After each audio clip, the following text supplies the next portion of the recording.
Kiku à tous. Alors, ça va?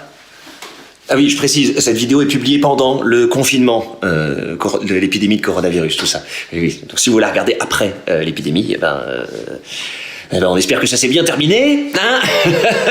On espère surtout que les gouvernements du monde en ont profité pour repartir sur de bonnes bases, hein. Parce que oui, ça fait maintenant des décennies que les scientifiques nous alertent sur l'impact qu'on a sur notre grosse planète, sur le fait que notre système mondialisé, marchand, n'est pas viable à long terme. Bref, la lutte contre le réchauffement climatique, tout ça, je vous fais pas un dessin. Donc, cette épidémie, bien que dramatique, est une opportunité de changer de modèle de développement, d'enfin effectuer cette transition écologique que nous sommes nombreux, ces dernières années très nombreux, à réclamer. Mais les choses n'avancent pas bien vite, les gouvernements n'agissent pas vraiment, et on a encore énormément de personnalités très influentes qui supposent publiquement que la responsabilité de l'homme et de son mode de vie, elle est pas si certaine. Je suis sûr que vous avez déjà eu des tas de débats comme ça, avec des amis pas très convaincus, ou avec des parents ou des grands-parents climato-sceptiques. Peut-être même bien que vous-même, au fond, vous doutez que l'homme et son mode de vie puissent avoir un impact sur une planète aussi immense, dont l'équilibre doit dépendre de tant d'autres facteurs que le mode de vie des humains. Donc voilà, petite vidéo, constat scientifique, qui, je l'espère, aidera à convaincre les encore trop nombreux sceptiques. Parce que là, on a une petite fenêtre de tir, ce serait dommage de la manquer parce qu'on n'est pas d'accord sur les bases. Coucou à tous.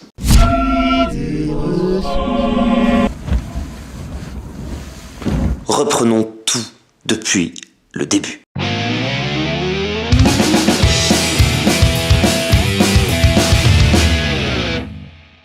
Le réchauffement climatique, on n'est pas bien sûr que ce soit nous. Méfions-nous des scientifiques qui voudraient prédire l'avenir. Au fond, on ne sait pas.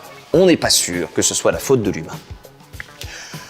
Si, on est sûr. Dès que vous voyez quelqu'un dire, où que ce soit, on a des études qui montrent que ce ne sont pas les activités humaines qui causent le réchauffement climatique, c'est faux. C'est faux. C'est faux, c'est faux, c'est faux, c'est faux, c'est faux. On est sûr.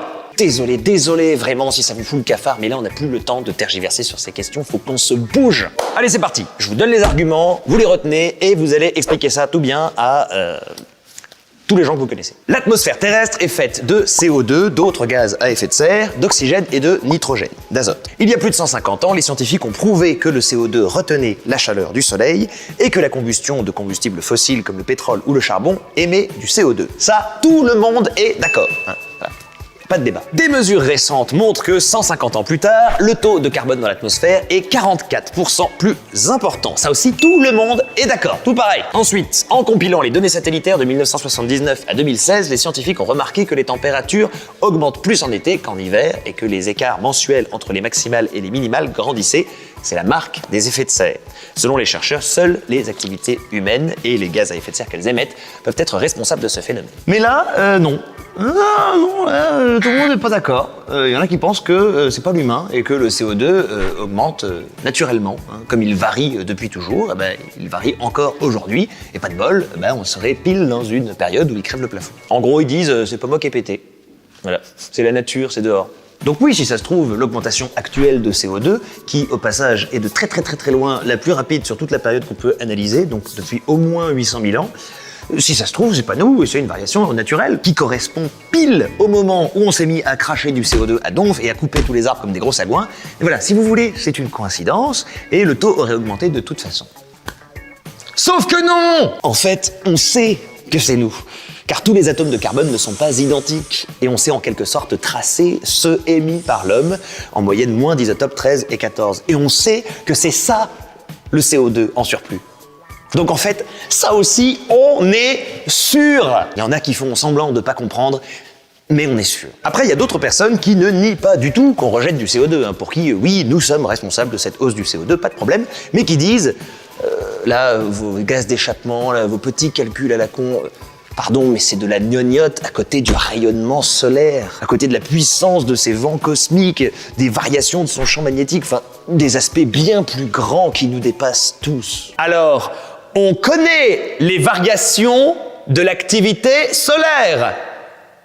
On les connaît. Le Soleil varie selon un cycle d'environ 11 ans, mais entre ces périodes de haute activité et ces périodes de basse activité, La variation d'énergie qu'il envoie à la Terre ne dépasse pas 0,1%, donc certainement pas de quoi expliquer ce que nous vivons actuellement. Malgré ça, de fausses courbes et de faux articles continuent de circuler allègrement sur Internet, comme cette courbe par exemple, que vous avez peut-être déjà vue, qui suggère une forte corrélation entre la température de la Terre et l'activité du Soleil.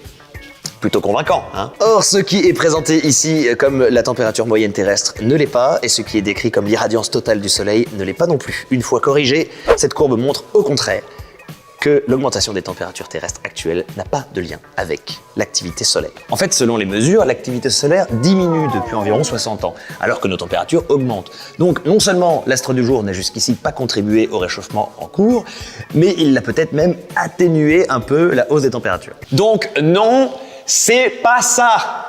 C'est pas le soleil. Enfin, un des derniers arguments bien chouettos des climato-sceptiques, même les scientifiques ne sont pas tout à fait sûrs.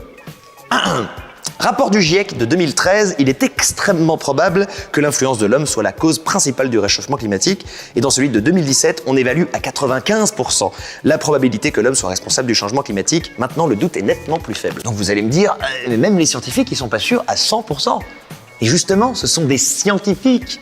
97% en sciences, mais c'est nettement plus sûr que tous les oh mais t'inquiète, c'est sûr à 100% que t'as entendu de ta vie. Et vous savez quoi? Même si les scientifiques disaient on est sûr à 50% que c'est l'homme, il faudrait déjà réagir. On va pas jouer notre destin à pile ou face. Sauf que là, le doute, il est comme ça. Et il y a quand même des gens qui nous disent oui, alors attendons qu'on soit vraiment sûr avant de... Débile! Et aussi, le réchauffement anthropique est déjà observable et mesurable scientifiquement. Donc on est sûr, et il faut bien se méfier de toute étude essayant de dire le contraire.